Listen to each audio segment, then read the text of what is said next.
Welcome to our panel discussion titled Bringing Best Practices to Universal Screening to California, Lessons and Opportunities. I'm Megan Potente, Co-State Director for Decoding Dyslexia California, and I will be moderating the discussion. And I'm absolutely thrilled to welcome our panelists, three leaders from the field. And Dr. Fletcher, we don't see him here yet? I don't see him yet. I see myself. Oh, wonderful. Welcome. Good to see you. All right. Well, I will proceed I was just going into the introduction. So Dr. Jack Fletcher is a research professor at the University of Houston. He has spent over 40 years in the fields of neuropsychology and developmental learning and attention disorders, and is the author of over 400 papers. Dr. Fletcher has served on the NICHD National Advisory Council, the RAND Reading Study Group, and the President's Commission on Excellence in Special Education. Dr. Lillian Duran is here. I see her in the room with us. She has a PhD in educational psychology from the University of Minnesota, and her research is focused on improving instructional and assessment practices with multilingual learners. Dr. Duran is a member of the consulting faculty on Multitudes, the California-funded digital assessment tool currently under development. And our third panelist is Dr. Tim Odegard. He is a professor of psychology and holds the Catherine Davis Murphy Chair of Excellence in Dyslexic Studies in the Middle Tennessee State University. He also leads the efforts of the Tennessee Center for the Study and Treatment of Dyslexia and serves as editor-in-chief of Annals of Dyslexia. So welcome, everyone. We're going to begin our discussion today with each of the panelists taking about 3 minutes to speak to their connection to the topic or their current work. And so we will begin with Dr. Duran. Great. Good morning, everybody. I'm really happy and honored to be here. I'm a native Californian and grew up a multilingual learner myself. And so this topic is near and dear, not only in terms of my professional background, but also my personal background. I've been working in this area for about 12 years now in designing assessments. So I became expert in designing assessments because I found a real need in the field for high quality, evidence-based, and fair and unbiased assessments as we work in this realm of trying to improve reading outcomes. I first began by designing preschool measures because they're foundational, particularly in Spanish. So my background has been in designing measures of Spanish early language and literacy development. From that work, I've branched on into elementary school aged projects. I worked with the company Amplify to develop the M-Class Lectura, which is the companion to the DIBELS measurement system. And now I'm currently working with Multitudes in designing Spanish measures for the state of California to screen for dyslexia. In addition, I'm working on approaches for other multilingual learners to make sure that we have fair and accurate assessments for all the children in California. And we're also working on new and innovative measures in English. So through all of this work and the work that I've been able to participate in over my career, I've really seen the importance not only of designing assessments from a high quality standpoint in terms of psychometrics, but also in terms of social validity and really working with our stakeholders to understand what's important for those individuals who are involved in making decisions about children. Ultimately, assessment should help us make better decisions for children that will lead to improved outcomes. We want to have asset-based driven assessments and assessments that really recognize the strengths that children bring, as well as potentially their areas of need. So that's the lens I bring to this work, and that's been my last work over a decade. And again, I really hope that we can share some thoughts today on the current and pressing issues that are occurring in California. Thank you so much. Dr. Fletcher, would you like to share a bit about your experience and what brings you to this topic today? Well, I've been involved in research on early screening for over 40 years. We developed the Florida Kindergarten Screening Battery. And then in Texas, we initiated mandatory screening for early literacy difficulties, including dyslexia, in 1997. And I've been, we actually developed the screener that's used in Texas. There are multiple choices, but we developed the primary reading inventory. Screening is very important. It should be mandatory. You need to know which children are at risk, but you also need to understand the consequential validity of your screens. And in this respect, it's very important to understand that screeners are going to make errors, but you can make decisions about the types of errors that you will accept. What we have learned in doing screening research is that it is much more risky to miss a child who may be at risk than it is to identify a child who's not at risk. And that's because screening is rapid triage of all kids. For us, a screener takes less than 5 minutes. All it does is it routes the child towards additional follow-up. It could be a reading inventory. It could be entry into a progress monitoring system. But it's simply an indicator that the child needs additional monitoring and follow-up. So I'm looking forward today to talking about the experiences that we've had in developing screeners, and in particular this idea of consequential validity and the related idea of sustainability. If you don't think of screening as rapid triage, it's almost impossible to sustain because it becomes so burdensome on the classroom teacher. And they have lots they need to do, and they need to maximize the amount of time that they spend in instruction. And that's always a priority for us. Wonderful, thank you. And Dr. Odegard? Thank you so much. I would say that my role has been a realization as I transitioned from my first research pursuit, which was really developmental cognition and memory development across the lifespan, to realize that there was a real national tragedy happening because Dr. Fletcher and others had already established this bolus of research that I wasn't seeing being implemented as I was going through and starting to begin to transition into working in the area of literacy. And so I also realized that it's a competitive market out there, and that my space wouldn't be to come in and be a competitor for high dollar grants, but really there was a need at the time when I transitioned about 15 years ago to start.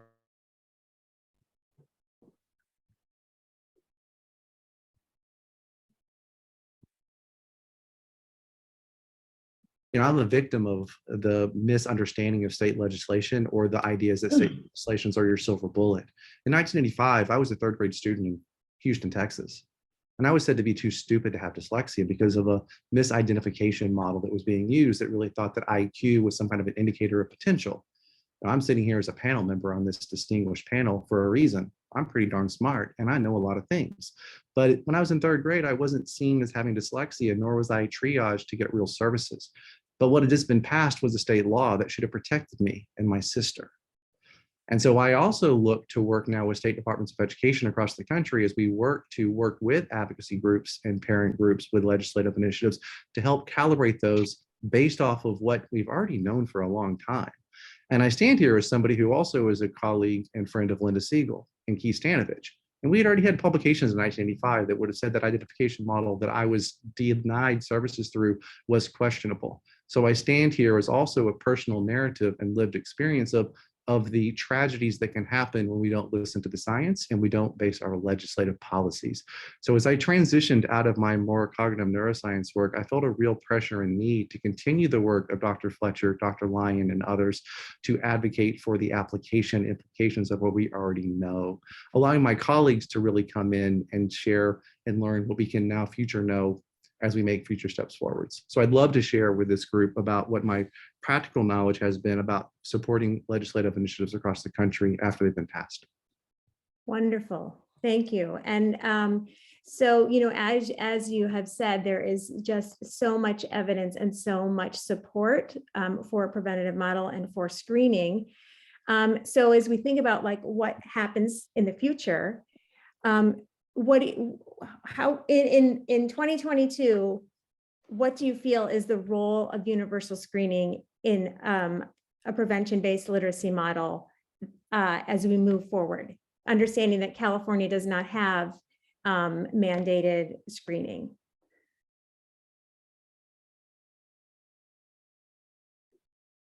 Are you asking one of us? Yes. So I guess my question is, we've already established that we need a prevention-based literacy model with universal screening as a first step, right? So how does this fit in 2022, knowing all that we know? What are next steps for moving forward? It's very clear that I mean, it's embarrassing to me when I talk about dyslexia in particular, because dyslexia in many children is preventable through early identification, progress monitoring, and aggressive intervention for kids who struggle.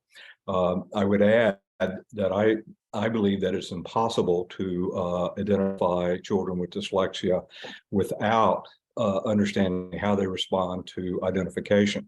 So if you take Dr. Odegard's experience, we're talking about a radical departure from the wait to fail model that characterizes IQ achievement discrepancy, or the current iteration cross battery assessment, to an approach that prioritizes identifying children at risk as early as possible, understanding who's responding and not responding to instruction, and then tailoring intervention to children's needs as early as possible. If we do that, children have the opportunity to develop the neural systems that need to be developed to support reading. If you wait until third grade, it's much harder to develop these systems because they require considerable exposure to print. And so if you have early literacy problems, including dyslexia, and you don't have access to print, there's no opportunity for these neural systems to develop adequately in a way that will support age-appropriate and grade-appropriate reading. That's what we understand about the brain and the neuroscience of reading. And so early intervention is basically more effective than later remediation. Later remediation requires considerable intensity to be effective. And the return on the dollar for early intervention is substantial. That is just firmly established. The key to early intervention is early screening, mass screening. And that's best done through a multiple tiered system of supports, which I would suggest is a radical departure from traditional approaches of special education, and still has considerable potential for enhancing literacy in all kids.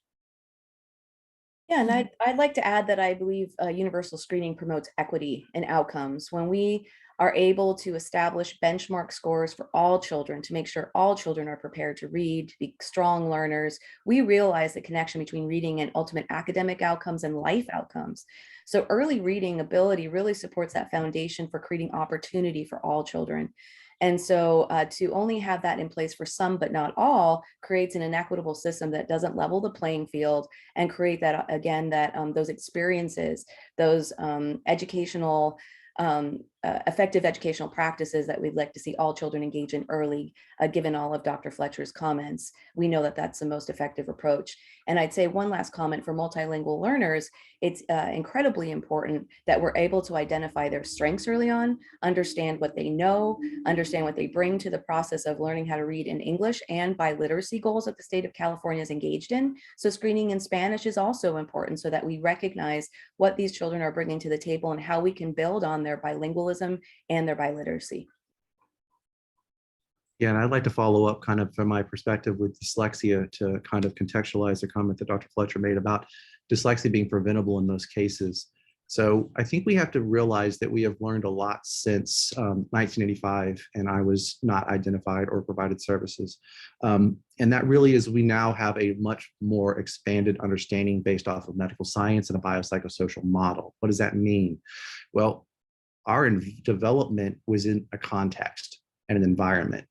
And my son's outcomes were tremendously different when he was identified through screening that I did and sawing the wheels coming off the road and getting the type of intervention he needed to ameliorate and mitigate the right now what he experiences as far as his severity of his spelling and word reading problems. Are they there? Yes.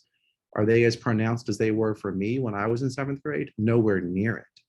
So we can actually avoid casualties to a misinformed educational model that don't have to suffer, and we can actually mitigate and alleviate the suffering of the end state. And these models are based off of understanding that the environment that we grow in and respond in is going to impact our neurobiological development, which is the manifestation of our cognitive abilities and our linguistic abilities. And so it's not to say that you can't be born with a biological predisposition in some instances that is genetically passed through the families, but the outcome does not have to be the catastrophic end state of not being able to read or spell words, which then comes into my ability to comprehend words, develop background knowledge, develop vocabulary, also my ability to express myself in writing. All of these things are the catastrophic failure. And when we adopt this risk model, we can avoid having a heart attack on the table because we've already identified risk for heart disease and we've started to make changes early. My son, for example, is at high genetic risk for heart disease. At 12, he's already got biomarkers. We're already adopting things that'll make his heart health better. And one thing that I also wanted to say is, well, we can sometimes say that the same outcomes or treatments cloud this because what's good for all is also good for dyslexia. I also have an autoimmune problem. I also have a heart disease problem. The same behavioral life changes help both of those conditions. However, they manifest differently and they have different biological markers that drive them in my body. To say that the same behavioral needs say that they're not two separate conditions is phooey because you can have the same behavioral needs. So to say that something is preventable means that we can prevent the level of severity, as well as we can avoid the casualties of many who would never have to experience those in the first place. And I think that's really a benefit of universal screening, is it takes the care and need of everybody, and at a higher level, it allows us to calibrate our systems to meet the needs of the many, so that we have the resources there for the few. So screening provides multiple levels of information, one at the child level, and then two at the systems level. And as my friend and colleague Stephanie Alataba wrote, when many kids in your school are struggling, you have a systemic problem. You don't have a problem with a few having a neurobiological predisposition. And it allows us to know where to elevate the interventions behaviorally for humans and the adults in the room to do best by kids. Thank you. Thanks. And so obviously we're all strong proponents for universal screening. Do you think recommending it is enough in California, or should it be required? I would like to answer that question. I believe it should be required. Again, going back to my equity argument, I feel like we're in a position that if some school districts are implementing it and others aren't, again, it doesn't provide the structured approach that we need to intervening early and providing those experiences that we know will enhance children's development, that we know will improve reading outcomes, that will catch kids early, that we really need to be targeting and focusing on, so that we make sure that all kids are reading by 3rd grade. As Tony Thurman indicated, you can't start on that objective in 3rd grade to make sure children are reading by 3rd grade. You need to start in pre-K. You need to start early. That's why my work started in pre-K, really thinking about all of those foundational skills that lead to strong readers, that lead to readers that are lifelong readers and lifelong learners through reading. We can't begin those, we can't begin that at the end point. We need to begin that trajectory for children at the beginning, and universal screening can put that in place. It provides database decision-making. It provides a focus on these kids. It provides us a focus on enhanced language and literacy instruction in our schools. And so to make it recommended really places it in a backseat role where it should be a driver for what we do in schools. We should know where kids are how they're developing. We should know whether or not what we're doing is effective. If we only think about what we know is effective, it's not the same thing as directly sitting with a child and making sure that they have the skills that we know they need to have, again, to be strong readers and ultimately strong learners. So I'm hoping that those approaches and arguments really resonate with folks in the state, and understanding that to have it for some but not all creates an inequitable system and does not create the opportunities we want to see for all children in California, including our multilingual learners. I'd like to add to that real quickly, if I could. I think it should be mandatory so long as it's sustainable. And sustainability means training, infrastructure support. And again, just going to emphasize the need to organize it so that it doesn't detract significantly from instructional time. You know, screeners should be short. You need to understand screening as a triage system to identify the kids that are most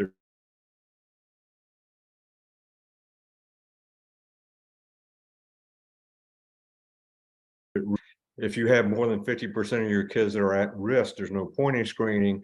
Everybody needs, you know, some sort of, you need a curriculum overhaul that's designed for kids, you know, where substantial numbers are at risk. I can remember talking to a principal 20 years ago who was complaining that he was screening and he had a tier 1 intervention and a tier 2 intervention, and he was screening and everybody basically needed tier 2.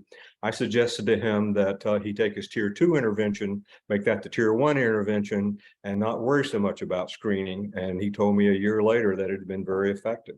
But that's how you have to think about it. Triage, not a lot of time, into a monitoring system. Don't burden the teacher. Mhm.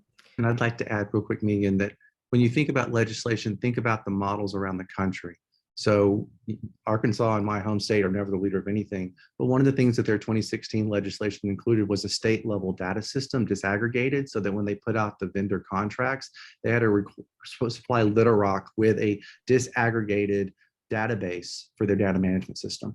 That's allowed us to work now to monitor the success of schools and to strategically triage resources from educational cooperatives across the state to meet the needs of individual local agents, schools. Florida is following a similar model because it also gives you indicators at a high level to triage resources to support schools earlier than 3rd grade. Because not only students are needing success, but teachers, principals, and schools need support as well. So when you think about these legislative initiatives, think about it not just about the child's needs, but what is the context needs to support the child. And so some states have been in the forefront and thinking strategically about how they set up data systems at higher levels for systems work. Dr. Odegard, could you speak a little bit about the over-identification in your studies of policies? Over identification of what? Of learning disabilities. So, you know, one fear that we hear a lot about is that screening for a risk in K2 is going to over-identify children as having dyslexia and fast track them to special education.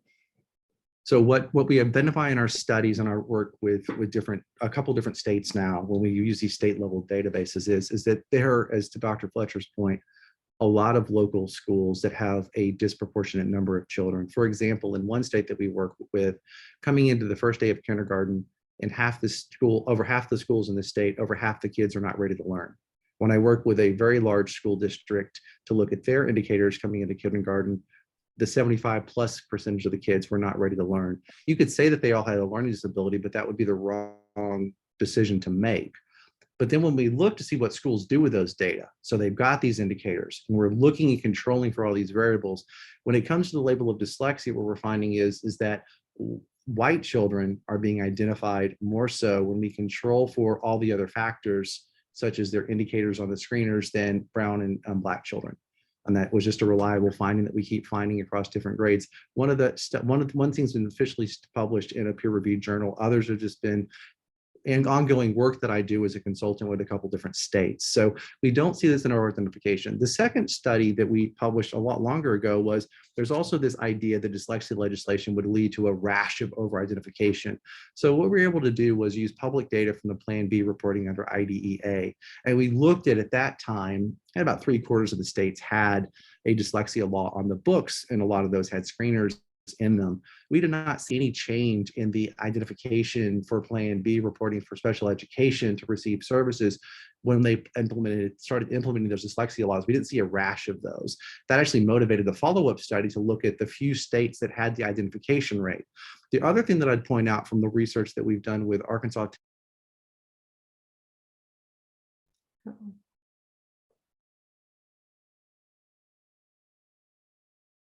Can you hear us? So we have a real issue here, which gets back to the calibration of these screeners is that when we looked at the legislation across the nation, the screening bills are calibrated for K through 2 with 0 considerations for the higher grades. And when it comes to talking about that, I would definitely defer to the expertise of Dr. Fletcher and Dr. Duran on that. Thank you. I see we're like, it's already 10:46, so there's some other big topics I want to get to. So, Dr. Duran, we'd love to hear about the importance of, well, you already spoke to the importance of screening for multilingual learners, but what would you say are best practices for screening multilingual learners? Number one is really having an asset-based driven lens around your screening procedures and recognizing that these children are not simply two monolinguals put together, but are bilingual or multilingual children. And so recognizing the strengths that they bring in their home language to the maximum extent possible provides a window into what they know and what they're bringing to the task of learning to read. So that's number one. Number two is really recognizing the limitations in our approaches when we only screen in English, and how we do have the potential there to over-identify when we don't consider the child's language proficiency in English before we screen in English. So we know that California has Spanish and English speakers, but also a multitudes, going on the name here, of other languages that we need to consider and other cultures we need to consider. Children's experiences are grounded in their families, in their communities, what they're exposed to, both at home and at school. And so when we're designing these measures for children across the state, we have to take all of these areas into consideration to make sure that we're assessing in a way that's fair, that's equitable, that doesn't have bias within the assessment systems that we're developing.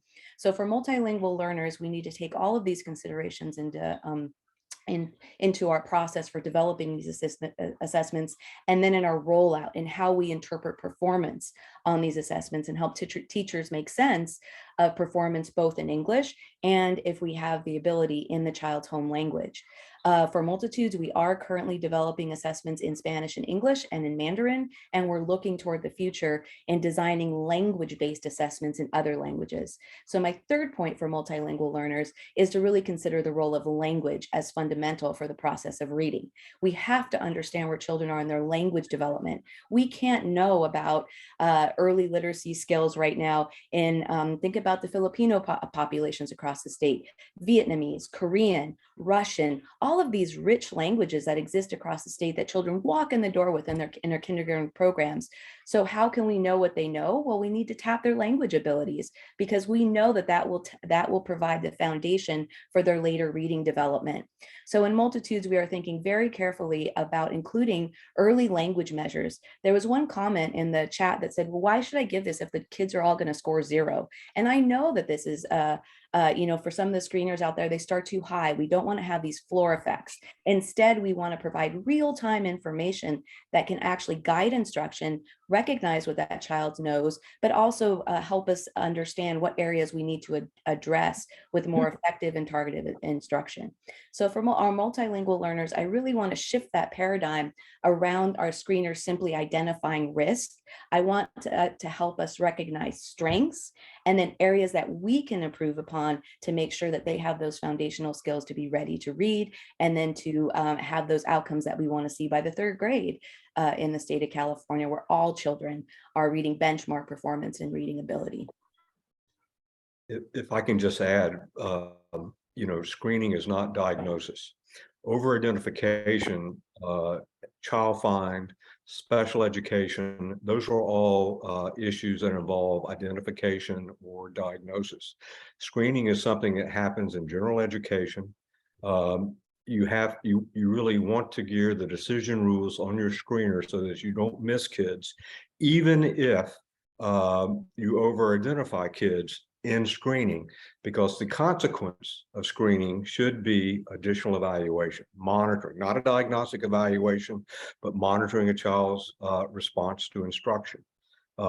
Keep it simple. Focus on what we know.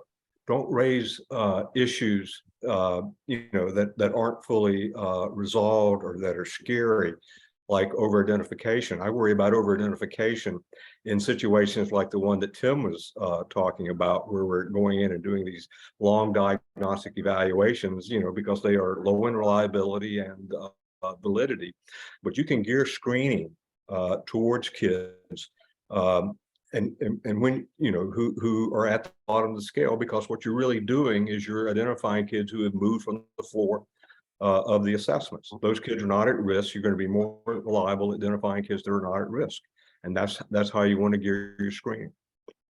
And just to come back to something that Dr. Fletcher mentioned in his opening remarks, he was really highlighting this hybrid model of identification that he and others have been advocating based on the science for a long time. That need to see when you can screen and find risk and see how they respond.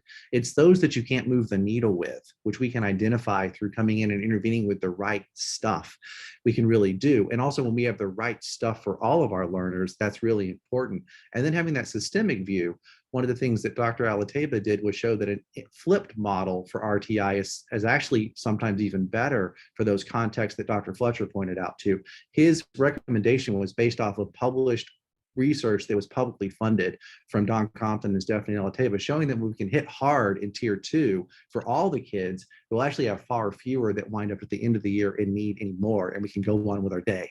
So for those communities that are at high risk, there is an answer, and there's actually research to support that answer. And Dr. Fletcher gave a real life recommendation that he had provided that had real implications and success for a superintendent or a principal. It was a principal, actually. Well, this is all very inspiring, coming from a state that has such a need for policy and movement around all of this. We only have just a few minutes left, so I'm going to give you what we're going to call the Mythbuster round. Quickly, to each of our panelists, what is one misconception about screening you'd like to dispel? Jump right in. I'll go ahead and start again. I'll just say that I would like to dispel the myth that screening will only further serve to disadvantage multilingual learners and other marginalized populations in the state. Or I would like to say that screening that in our modern measurement approaches elevate those children and help us to really address their needs early on and identify their strengths early on, and really puts us in a place where we're much better positioned to ensure appropriate and adequate outcomes for those kids in our school systems. And we want to make sure that they're successful. And so if we can see screening as a means to success versus as another way and sort of an antiquated idea of like tracking system, I would really, I think it would put us on a much better playing field for having this conversation and supporting those of us who are involved in modern measurement design and really trying to provide solutions that work for all children. Thank you. Screening is not diagnosis. Screening is instructionally driven, and it's designed to enhance outcomes for all children. That's enough said.